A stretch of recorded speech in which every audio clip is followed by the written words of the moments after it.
Hello friends, welcome to my YouTube channel KL study. Friends, MP TET वर्ग 2 चयन परीक्षा की हमने क्लासेस स्टार्ट की थी, जिसमें हमने सबसे पहले बायोलॉजी को स्टार्ट किया, जिसमें आपको कोशिका के बारे में स्टडी करा रहे थे। ठीक है, तो यहाँ पर ही हमारी जो कोशिका वाला चैप्टर है उसकी क्लास नंबर 4 रहेगी। इससे पहले 3 क्लासेस हो गई हैं, प्लेलिस्ट बनी हुई है, आप जा कर के उनको देख लें। ठीक है, क्योंकि सारा जो मैटर होता है एक दूसरे से जुड़ा हुआ होता है, तो आपको सारी क्लासें देखनी ज़रूरी हैं। और यहाँ पर आपको बहुत ही डीप में बताया जा रहा है हर एक चीज़ को। ठीक है, तो यदि आप नोट्स बना रहे हैं तो आपका बहुत अच्छा नोट्स यहाँ पर तैयार होगा, क्योंकि यह NCERT बेस्ड भी सारी चीज़ें यहाँ पर हैं और अदर जो आपकी बुक्स होती हैं सभी से लिया गया मैटर यहाँ पर होता है, तो आपको कहीं और भटकने की ज़रूरत नहीं पड़ती है। ठीक है, तो आज की हमारी क्लास नंबर 4 रहेगी और इसमें हम पढ़ने वाले हैं पादप कोशिका और जंतु कोशिका में क्या अंतर होता है। इससे पहले हमने कोशिका क्या होती है बेसिक से आपको सारी जानकारी दे दी थी फर्स्ट लेक्चर में। ठीक है, फिर सेकेंड और थर्ड में भी आपको इससे पहले जो क्लास ली थी उसमें हमने आपको प्रोकैरियोटिक और यूकैरियोटिक कोशिका के बारे में बताया था। आज केवल हम पादप कोशिका और जंतु कोशिका के बारे में जानेंगे, क्योंकि यहाँ से कभी कभी पूछ लिया जाता है कि कौन सा जो सेल ऑर्गेनल्स है, अर्थात कौन सा कोशिकांग है जो आपके जंतुओं में नहीं पाया जाता और जो पादपों में पाया जाता है, या फिर जो कौन सा कोशिकांग है जो पादपों में होता है जंतु में नहीं होता। तो इस सेशन को देखने के बाद आपके सारे डाउट क्लियर होने वाले हैं। तो आइए शुरू करते हैं अपना सेशन। इससे पहले आप प्रोकैरियोटिक और यूकैरियोटिक कोशिका वाला टॉपिक देख सकते हैं, क्लास नंबर 3 में लिया हुआ था। तो यहाँ एक तरफ पादप कोशिका और दूसरी तरफ जंतु कोशिका ली गई है। तो जैसे आपको बता दें, हमारे जो कोशिका होती है आपको विभिन्न प्रकार के हमने कोशिकांग बताए हुए थे।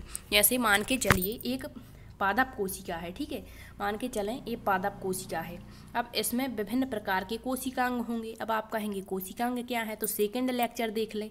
विभिन्न तरह के कोशिकांग जैसे माइटोकॉन्ड्रिया हो गया, इसके बाद आपका गाल्जी उपकरण हो गया, इसके बाद केंद्रक हो गया, केंद्रक के अंदर केंद्रिका हो गई, राइबोसोम हो गए, अंतःप्रद्रव्य जालिका हो गई, जो अदर प्रकार के कोशिकांग लाइसोसोम हो गया, ये सब के सब आपकी कोशिका के अंदर पाए जाते हैं।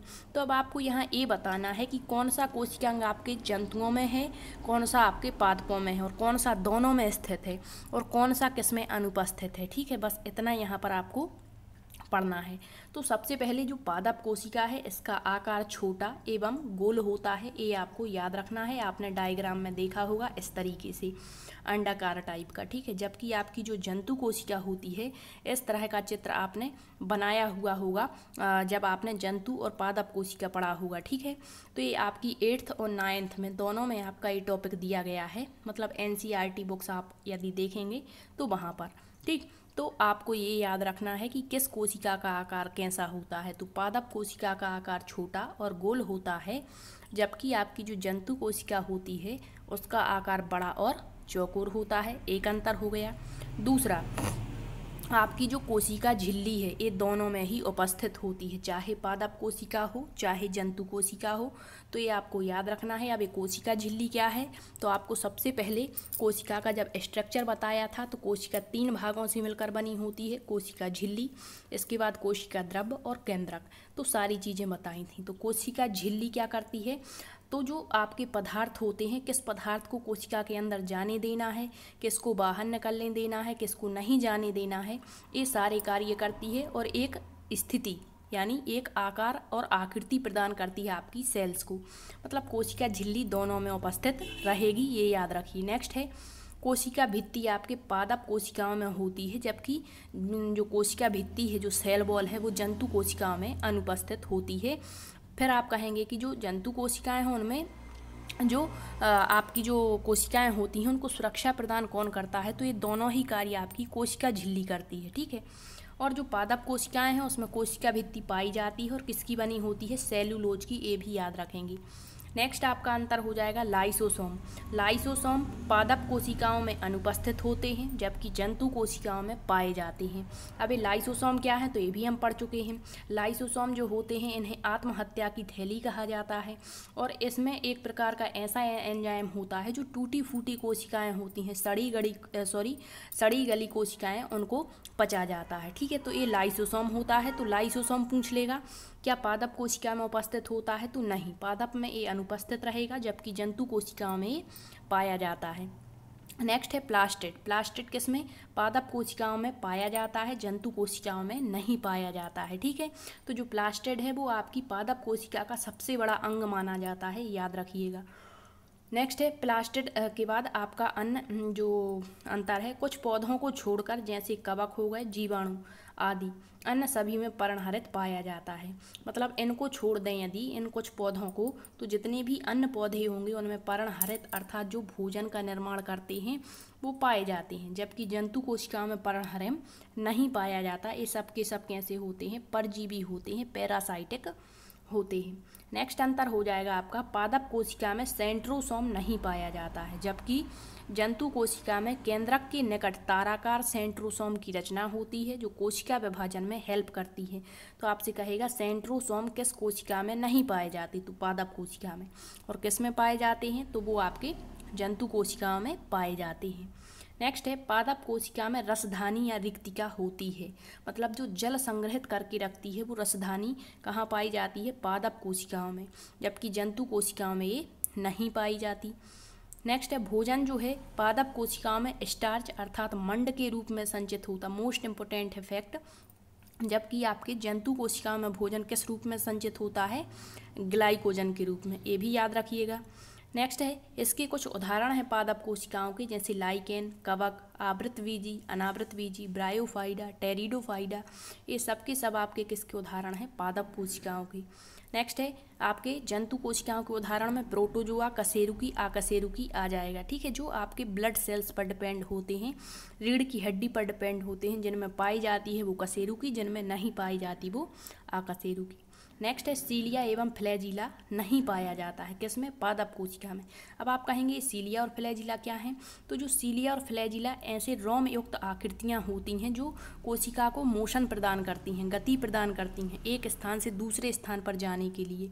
तो आपके पादप में नहीं पाए जाते हैं, जबकि जंतुओं में पाए जाते हैं। जो स्पर्म होता है उसको एक स्थान से दूसरे स्थान पर भेजने का कार्य जो है वो इन्हीं के माध्यम से किया जाता है। जो फ्लैजिला होते हैं ये बड़े रोम कहलाते हैं और जो छोटे होते हैं उन्हें सीलिया कहते हैं। तो ये पूछ लिया जाता है कि कोशिकाओं को गति प्रदान करने का कार्य करता है, ऑप्शन देगा सीलिया और फ्लैजिला। दूसरा दे दिया आपको राइबोसोम, गोल्जी बॉडी। तो याद रखिएगा सीलिया और फ्लैजिला जो हैं वो आपको क्या करते हैं?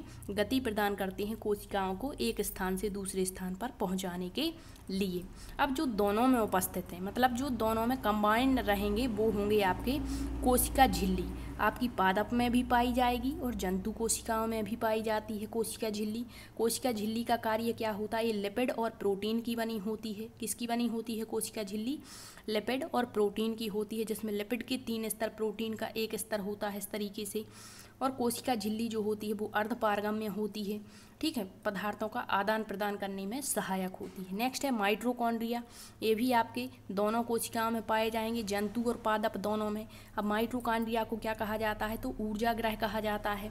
कोशिका का पावर हाउस इसको कहते हैं क्योंकि इसमें ऊर्जा संग्रहित होती है। ठीक है, और माइटोकॉन्ड्रिया में ही आपका जो है एटीपी का निर्माण होता है। ठीक, इसी में आपका क्रेब्स चक्र चलता है, ये सारी चीज़ें। नेक्स्ट है गाल्जी उपकरण। अब जो माइटोकॉन्ड्रिया आपकी ऊर्जा बना दे रहा है, इसको एक स्थान से दूसरे स्थान पर भेजने का यंत्र भी तो चाहिए, साधन भी तो चाहिए। ठीक है, तो वो होती है गाल्जी उपकरण। इसे ऊर्जा परिवहन कहा जाता है, ऊर्जा का परिवहन करने वाला। ठीक है, जैसे पेड़ पौधे हैं तो जड़ से पोषक पदार्थों को लेते हैं और मतलब पौधे के अदर भागों तक भेजने का कार्य जो है उसमें किसके माध्यम से होगा? तो वहाँ पर जाइलम फ्लोएम करके ऊतक होते हैं। उसी तरीके से आपका जो गाल्जी उपकरण है ये दोनों ही आपकी कोशिकाओं में पाया जाएगा और ऊर्जा को एक स्थान से दूसरे स्थान पर भेजने का कार्य करेगा। नेक्स्ट है राइबोसोम। राइबोसोम क्या होते हैं? तो इन्हें प्रोटीन की फैक्ट्री कहा जाता है। जो राइबोसोम है ये अंतःप्रद्रव्य जालिका के जो खुरदरी अंतःप्रद्रव्य जालिका है उसकी दीवारों से सटे हुए छोटे छोटे ऐसे कण होते हैं और जो गुच्छों में पाए जाते हैं उन्हें पॉलीराइबोसोम कहते हैं। तो पूछता है कि प्रोटीन का संश्लेषण कहाँ किया जाता है, तो वो राइबोसोम करता है। नेक्स्ट है एंडोप्लाज्मिक रेटिकुलम, ये भी आपके दोनों में पाया जाएगा। केंद्रक भी आपकी जंतु और पादप दोनों कोशिकाओं में होगा। सेंट्रोसोम भी आपकी दोनों कोशिकाओं में पाया जाता है। सेंट्रोसोम आपका जो है वो कोशिका विभाजन का कार्य करता है, मतलब कोशिका विभाजन में महत्वपूर्ण भूमिका निभाता है। यदि पूछ ले कोशिकाओं का सबसे प्रमुख अंग क्या कहलाता है, तो केंद्रक कहलाता है। केंद्रक की खोज किसने की थी, तो रॉबर्ट ब्राउन ने की थी। केंद्रिका केंद्रक के अंदर पाई जाती है। केंद्रिका की खोज फेलिक्स फोंटाना ने की थी। तो ये हर एक चीज़ आप यदि जोड़ करके पढ़ते हैं तो आप यकीन मानिए हर एक चीज़ आपकी क्लियर रहेगी और आपका कोई भी क्वेश्चन बन जाए आप उसका आंसर ज़रूर दे पाएंगे। तो आज के सेशन में केवल हम इतना ही रहने देते हैं। अब जो नेक्स्ट सेशन लेकर के आएंगे, हमने नया चैप्टर इसलिए नहीं स्टार्ट किया ताकि आप यदि स्टार्ट करते हैं किसी भी टॉपिक को तो हर चीज़ आपको आसानी से समझ आनी चाहिए। तो कोशिका विभाजन हम पढ़ेंगे नेक्स्ट सेशन में, जिसमें आपको समसूत्री विभाजन, अर्धसूत्री विभाजन वगैरह पढ़ना होता है। बहुत बड़ा टॉपिक होता है और यहाँ से आपका 1 से 2 क्वेश्चन जरूर बनते हैं, ठीक है।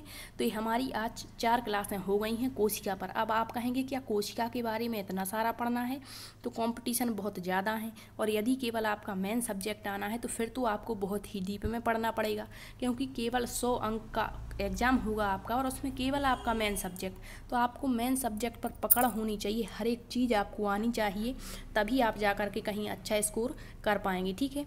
और यदि आपने पात्रता परीक्षा की तैयारी की थी तो आपने देखा होगा वहाँ पर भी हमने बहुत अच्छा मैटर आपको दिया था। थोड़ा सा टाइम कम था तो कुछ चीज़ें शॉर्ट में बता दी थी, तो उसकी भी प्लेलिस्ट बनी है, वो भी मैटर आपको हेल्प देगा। तो आप वो भी सारी क्लासें देख सकते हैं और ये क्लासें तो हमारी कंटिन्यू ही रहने वाली हैं, ठीक है। यदि आपको सेशन पसंद आते हैं तो शेयर ज़रूर करें और यदि आपका कोई क्वेश्चन रहता है तो आप कमेंट्स बॉक्स के माध्यम से भी पूछ सकते हैं, ठीक है। धन्यवाद।